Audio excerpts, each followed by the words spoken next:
की एक औरत थी जिसका पति एक बहुत बड़ा वैज्ञानिक था। उसे अक्सर शोध के लिए नई नई जगहों पर जाना पड़ता था।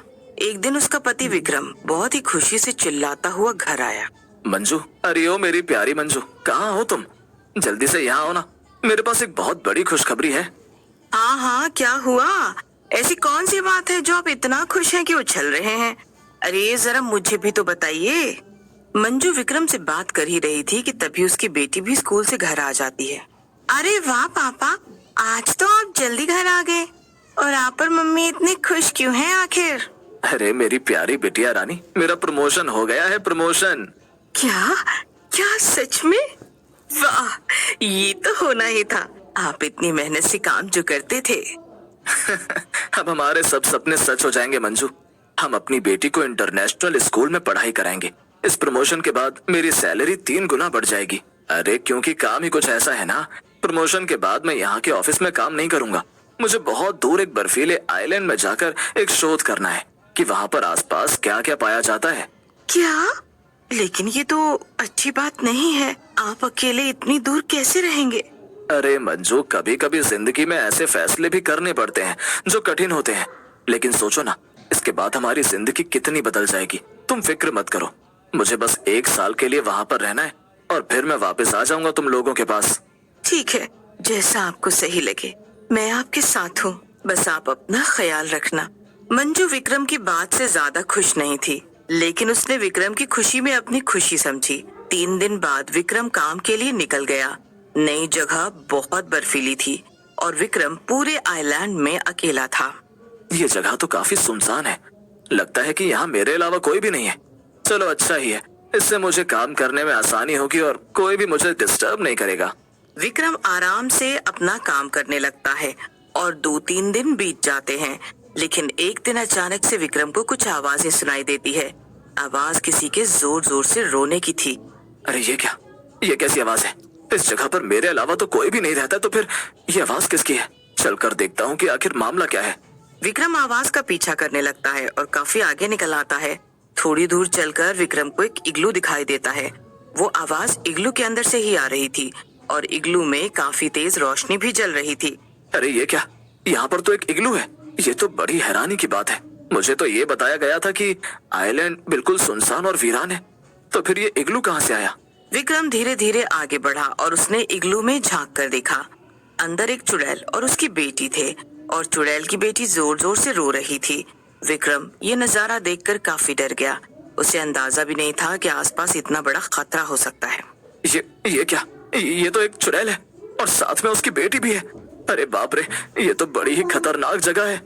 अरे मेरी प्यारी बिटिया, तू रोना बंद भी कर दे अब। मैंने तुझसे कहा ना कि तेरे पापा बहुत दूर रहते हैं और वो एक दिन तुझसे मिलने जरूर आएंगे। तू ऐसे रोएगी तो पता मुझे अच्छा लगेगा क्या? नहीं नहीं नहीं, मुझे कुछ भी नहीं पता माँ। आज मेरा जन्मदिन है और अगर आज पापा नहीं आए तो मैं केक नहीं काटूंगी बस। इतना कहकर चुड़ैल की बेटी और भी जोर जोर से रोने लगी। विक्रम ये सब देखकर बहुत डर गया और भागने लगा। उसकी आवाज चुड़ैल ने सुन ली और वो भी बाहर आ गई। चुड़ैल को सामने देखकर विक्रम डर से कांपने लगा। कौन हो तुम और यहाँ क्या कर रहे हो? तुम्हें पहले तो कभी नहीं देखा। मैं अरे क्या मैं आगे कुछ बोलोगे या नहीं, या फिर गूंगे हो? डर के मारे विक्रम के मुंह से एक भी शब्द नहीं निकल रहा था, मगर फिर विक्रम अपनी सारी हिम्मत जुटाकर बोलता है। मैं एक वैज्ञानिक हूँ और यहाँ पर शोध करने आया था।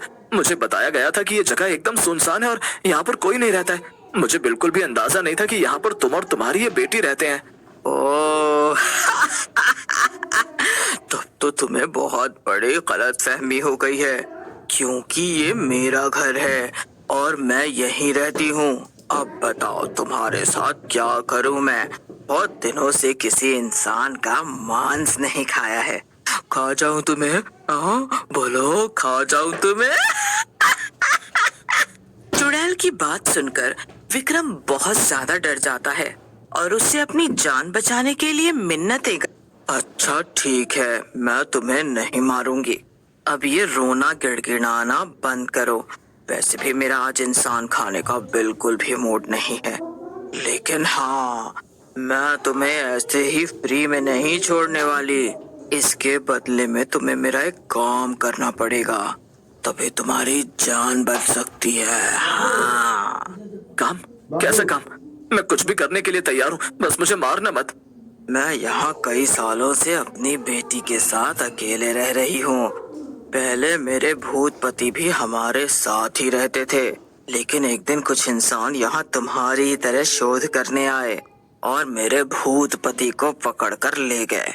तब से वो कहाँ है और किस हाल में है, ये मुझे भी नहीं पता है। तो तुम मुझसे क्या चाहती हो? मैं इस सब में तुम्हारी क्या मदद कर सकता हूँ? मदद तो यही है कि तुम मेरे पति बन जाओ, ताकि मेरी बेटी अपना जन्मदिन अच्छे से मना सके। चुड़ैल की बात सुनकर विक्रम बहुत डर जाता है। अरे मैं तो मजाक कर रही थी। देखो, आज मेरी बेटी का जन्मदिन है और वो अपने पापा को बहुत याद कर रही है। मुझसे उसकी ऐसी हालत देख ही नहीं जा रही है। तुम उसके नकली पापा बन जाओ ताकि वो अपना जन्मदिन मना सके। उसके बाद मैं तुम्हें जाने दूंगी, ठीक है? अच्छा ठीक है, अगर सिर्फ नाटक करना है तो मुझे ये मंजूर है, लेकिन तुम्हें मुझसे वादा करना होगा कि तुम मुझे वापस जाने दोगी, वरना मैं तुम्हारी बेटी को सब सच बता दूंगा। हाँ हाँ, वादा। चलो अब मैं अपने जादू से तुम्हें भूत जैसा बना देती हूँ, ताकि उसे पता न चले कि तुम इंसान हो।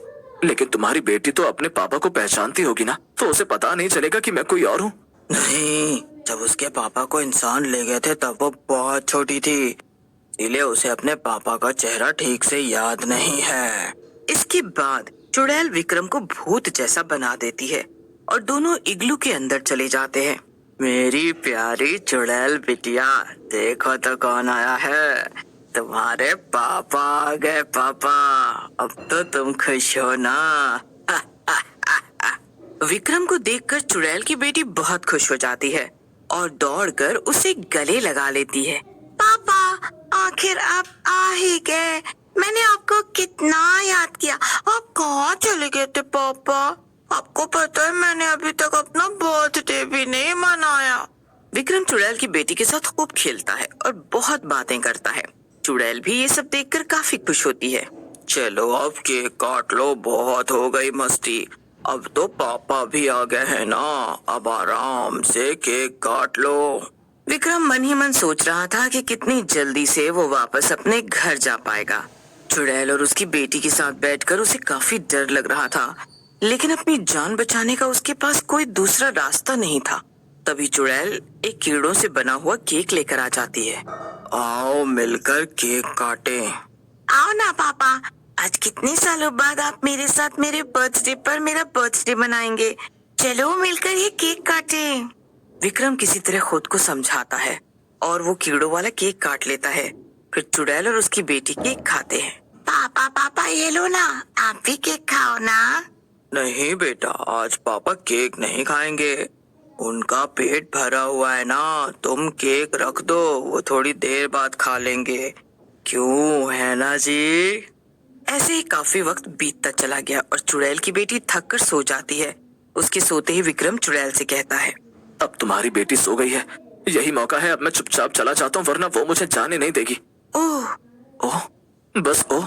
क्या मतलब है तुम्हारा ओह से? देखो, मैंने अपना वादा पूरा किया, तुम्हारी बेटी अब कितनी खुश है और उसने अपना जन्मदिन भी अच्छे से मना लिया है। अब मुझे वापस अपने घर जाने दो। घर पर मेरी बीवी और बेटी मेरा इंतजार कर रहे होंगे। वादा? कैसा वादा? अरे भला भूत चुड़ैल भी कभी कोई वादा निभाते हैं क्या? चुड़ैल की बात सुनकर विक्रम रुआसा हो जाता है। घबराओ मत, मैं तो मजाक कर रही थी। तुमने मेरी बेटी को खुश करके मेरी बड़ी मदद की है। मैं तुम्हारा ये एहसान कभी नहीं भूलूंगी। मैं तुम्हें यहाँ से जाने दूंगी। जाओ, अपने घर चले जाओ, लेकिन याद रखना, यहाँ कभी लौट कर मत आना। ये मेरा घर है। मैं अपनी बेटी के साथ यहाँ सुकून से रहना चाहती हूँ। इसके बाद चुड़ैल विक्रम को फिर से इंसान बना देती है और विक्रम वापस अपने घर चला जाता है। घर जाकर उसने सारी कहानी अपनी पत्नी को बताई। इसके बाद चुड़ैल और बेटी अपने भूतिया बर्फीले इग्लू में खुशी खुशी रहने लगे। और विक्रम अपने घर में खुशी से रहने लगा।